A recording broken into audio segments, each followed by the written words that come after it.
Friends, Romans, countrymen, lend me your ears. Today we're going to review some things that you know from before, such as Pythagorean theorem, area and perimeter of two-dimensional figures such as triangles and rectangles, in particular right triangles and rectangles. So first of all, do you remember the Pythagorean theorem?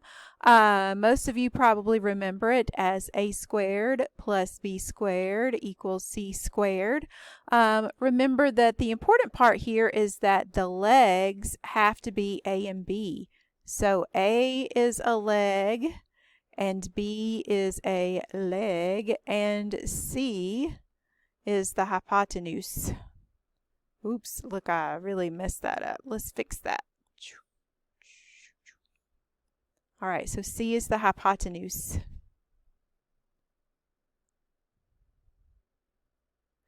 Okay, so our directions here tell us to find the length of all three sides. Now, two sides are super easy. I can just count these. 1, 2, 3, 4, 5. I'm just counting the units between the endpoints of the segment here.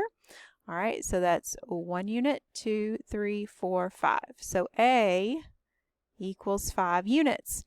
All right, I'm going to do the same thing for B. So from this endpoint here to this endpoint, we'll count the number of spaces. So 1, 2, 3, 4, 5, 6, 7, 8, 9, and 10. So B equals 10. Now, I cannot count C because notice that C is on the diagonal. It doesn't go through grid lines exactly, so that makes it really difficult. So what we're going to have to do is use the trusty old Pythagorean theorem. And notice here that our legs are the A and the B.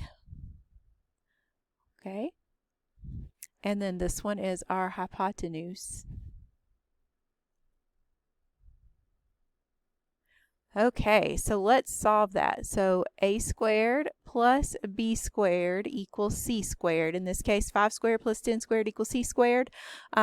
If you have a calculator, you can punch these into the calculator together, or you can just square each of them and add them. It doesn't matter. 5 squared is 25. 10 squared is 100. So that's 125 equals c squared. And then remember, to solve that equation, we just need to take the square root of both sides. So if I take the square root of both sides, remember, square root and square just cancel each other out. So on the right hand side of this equation, I am left with C. So C equals, and then over here, let me get my trusty calculator. The square root of 125 is 11.1803 so-and-so. Let's look at the directions. The directions say round to the nearest tenth. Remember, the tenths place is one place past the decimal, so I'm rounding to this spot. It's either going to stay the same or we're going to round it up based on what the number behind it is. So you got to think back a little bit for this if you haven't rounded in a while.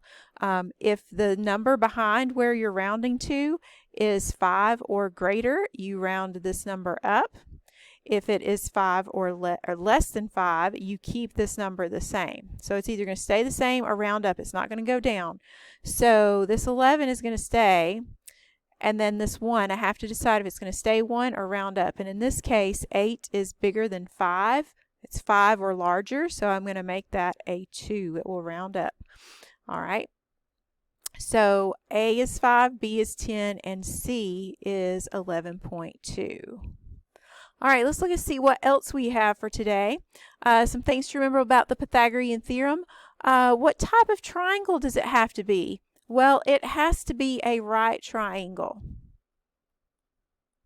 Okay, it will not work if it's an acute triangle or obtuse triangle. It has to have a right angle. What is the longest side of a triangle called? The longest side is the hypotenuse. And the other two sides are called the legs. We just talked about that in the warm-up. When you use Pythagorean theorem, does it matter which side lengths you put in which place in the formula? Yes, and this is something that sometimes people mess up. So we have to be careful. We have to make sure that when we plug it in, that we are taking the legs and we are squaring them on one side of the equation together. So the legs are always going to be together, squared. You add them together, square them and add them together, and that will equal the hypotenuse squared. So the hypotenuse is going to be on one side of the equal sign by itself. The legs are going to be on the other side. Okay, so it has to be that way. So the order matters. So in other words, if we're missing a leg, then our x is going to be on this side, not over here. So just be careful about that. All right, so if we review perimeter, so first of all, what does perimeter mean?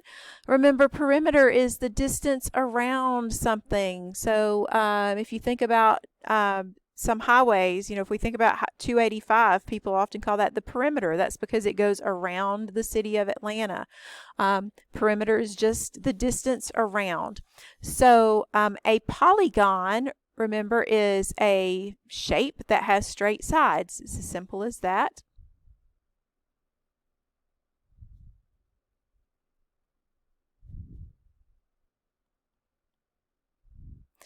It has to be closed. In other words, we can't have it open like this. That's not a polygon. It has to close on the sides.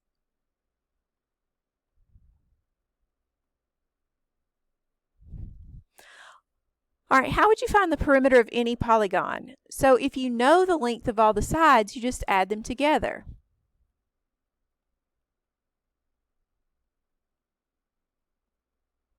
So in our warm-up, we counted out the side of A was 5 units long, B was 10 units long, and we calculated C.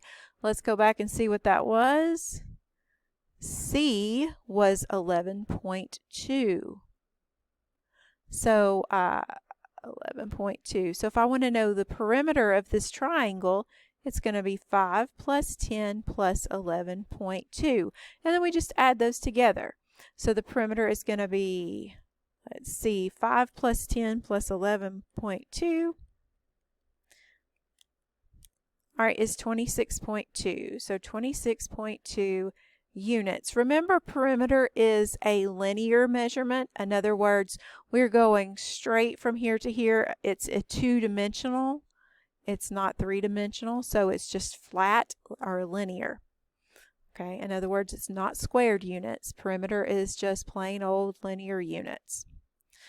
All right, reviewing the area of rectangles and triangles. The area of a rectangle formula, you probably remember from way back, is base times height, or sometimes people call it length times width. Either way is correct. The area of a triangle formula, the area of a triangle is 1/2 times base times height, or sometimes people remember it as base times height divided by 2. Either way works. What is the area of the triangle from the warm-up? So I'm just going to do a rough sketch here of our triangle. This was side A, B, and C. This was 5 units, this was 10 units, and this was 11.2 units. Well, the area is 1/2 times base times height. Well, the base and the height of triangles have to be perpendicular to each other. So when I look at this triangle, I'm looking for the perpendicular sides, or the sides that meet at the right angle. All right, so I have to look at that. So the side 5 and 10 meet at a right angle. So those are my base and my height. And it doesn't even matter what order I put those in, because remember, multiplication is commutative. In other words, the order doesn't matter.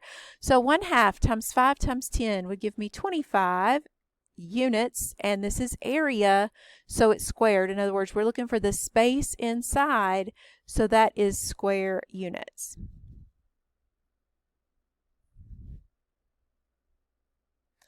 Alrighty, so that is our review of area and perimeter. I hope this refreshed your memory. We're going to do some practice now on Pythagorean theorem.